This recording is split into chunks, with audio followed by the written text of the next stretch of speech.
Bem-vindos.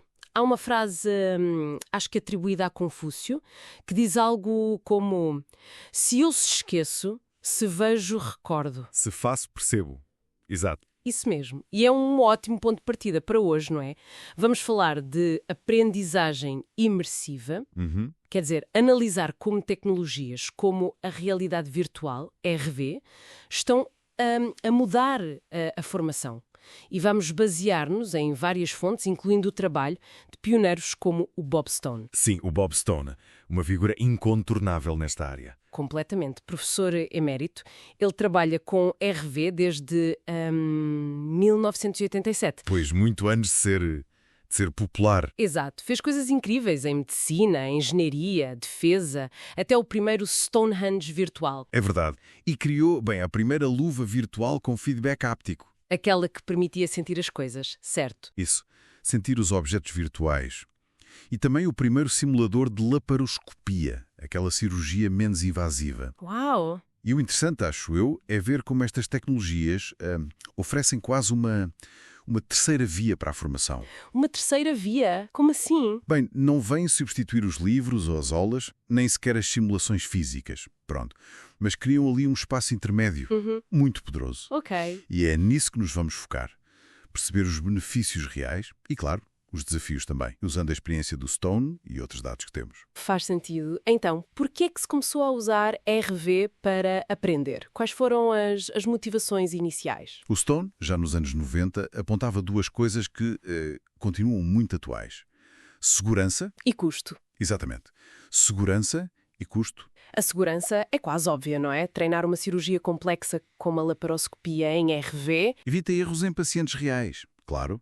Ou treino militar, simular, sei lá, uma operação num submarino. Qualquer erro ali é... Fatal, e no virtual pode-se errar sem consequências. Pois. E o custo? Bem, aí a diferença também é grande. Simuladores físicos são caros, são grandes, fixos. E pouco flexíveis. Precisamente. Um simulador virtual é software. Pode ser atualizado, adaptado, distribuído mais facilmente.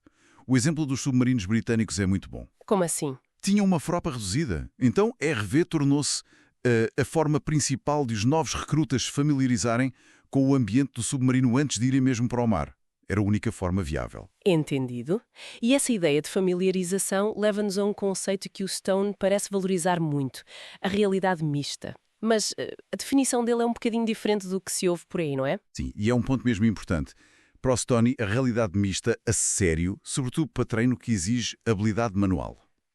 Não é só sobrepor os gráficos no mundo real. É mais integrar objetos físicos, coisas reais, no ambiente virtual. Ah, ok. Para dar mais credibilidade. Exato. E para permitir o toque, o manuseamento, coisa que os comandos normais da RV, não conseguem fazer bem. E há exemplos disso? O projeto MART é fantástico, Medical Emergency Response Team, para treinar paramédicos militares. Certo. O desafio era fazer um simulador que fosse flexível. E a solução foi muito engenhosa. Então? Usaram um capacete TV com uma câmara. O cenário era virtual, claro, mas depois tinha um manequim real e equipamento médico real. A sério? Então formando via... Via as próprias mãos no mundo virtual, a mexer no manequim, a usar o equipamento a sério. Sentia a resistência da agulha, o peso do ventilador. Incrível. É mesmo o pôr as mãos na massa. Exatamente.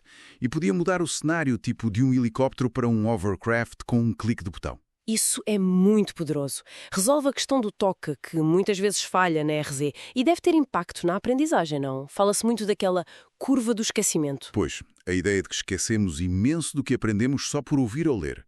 E muito depressa. Sim. Os dados sobre a RV aqui são fortes. Há estudos de Stanford e outros que dizem que a aprendizagem com RV pode ser até 76% mais eficaz. 76%? Sim, e um hospital pediátrico em Miami viu que a retenção um ano depois do treino com RV era de 80%. 80, contra 20% do treino tradicional, passado apenas uma semana. Isso é uma diferença brutal. 75% de retenção com RV contra talvez 5% numa aula normal, expositiva. Os números falam por si. E voltamos ao Confúcio. Se faço, percebo. Precisamente. É o princípio do learning by doing, ou como o David Kolb dizia, aprender a errar. ver o erro como parte do processo. Certo. E a ERV dá esse espaço seguro para praticar, tentar, errar, sem consequências, sem medo de ser julgado. É assim que se ganha perícia, não é? Reconhecer padrões, reagir rápido. Seja em medicina ou noutra coisa qualquer. Exato. Ok, então temos a retenção, a prática segura. Que outros benefícios se costumam destacar? Bem, há vários. A capacidade de replicar a realidade em segurança, já falamos, mas também o envolvimento.